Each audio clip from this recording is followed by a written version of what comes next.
So this one I left open so we could have some fun. So underutilized visit. So James flew Southwest because he considered staying longer if he really hit it off with the seller. He flew in, he had a meeting, he's finishing dinner. He really likes the seller and this business. He planned on going straight to the airport to go back home, but he's considering staying extra time. He thinks to himself, what additional value could I get from an extra half day visit that could make my buying process better and my relationship stronger? James should, what should he do?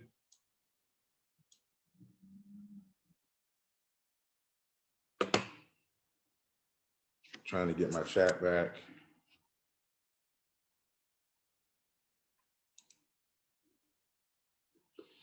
See if he can get a site visit, which could give him additional insights. I think that's right.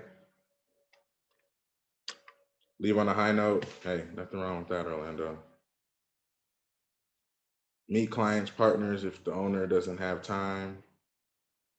That's fair. That's fair. Guys, please don't be shy now. There's no really terrible answers on this one. Turn the table over and walk out. I mean, don't do that, but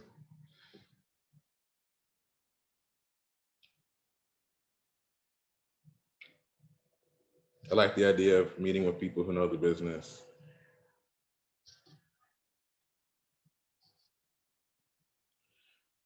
You guys keep trickling these in. I'm gonna talk about this for a little bit. So we're at 12:34, it looks like. So I have time for some other questions. So I'm gonna sit in this for a few minutes because I think it's important. When you go visit a company, if you think about it in the wrong way, you can actually optimize the wrong things. I can probably stop sharing at this point.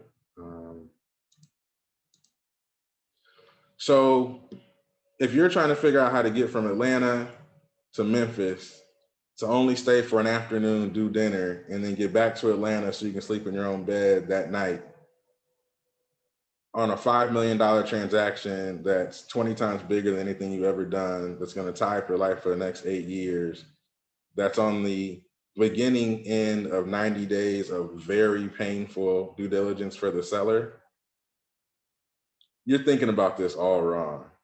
This is not about efficiency. This is about getting what you came for.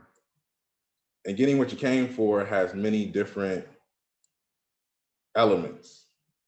And thank you guys. Please continue rather popping them into the chat. This is good because I'm gonna pop it back open when I'm done talking and we'll explore some of these.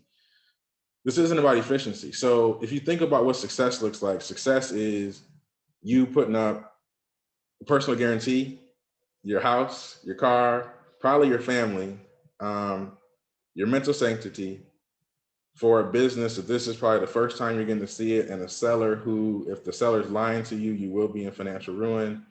And if the business is something different than what they presented it to be, you'll be in financial ruin. You really want to check things out.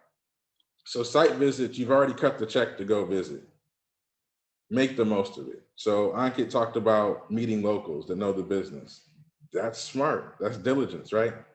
So you could go to a competitor, you could go to a local restaurant and ask about the business if it's that big. You could call some people who are either suppliers to or customers of, so you can get breakfast with them. You can do all those things. Sometimes even driving around facilities, like seeing how many trucks are coming in and out, seeing what time people come in. Those are all wise things to do.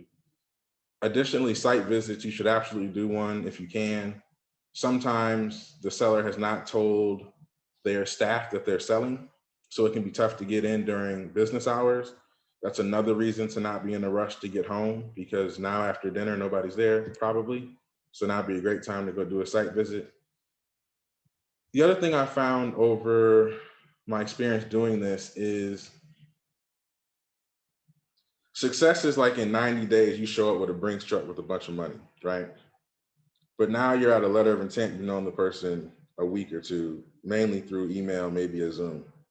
So how do you bridge this gap? If you only get one meal and an hour of questioning, you didn't really get to know the person. I'd encourage you to plan 2-day visits, even if it's 2 half days. So I try to come in day one, do a site visit, do lunch. Lunch is uneasy. You don't know each other. It's awkward. Just get through it.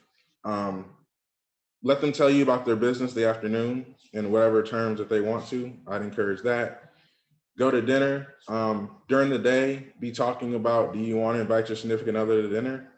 I'd love to meet them if that's possible.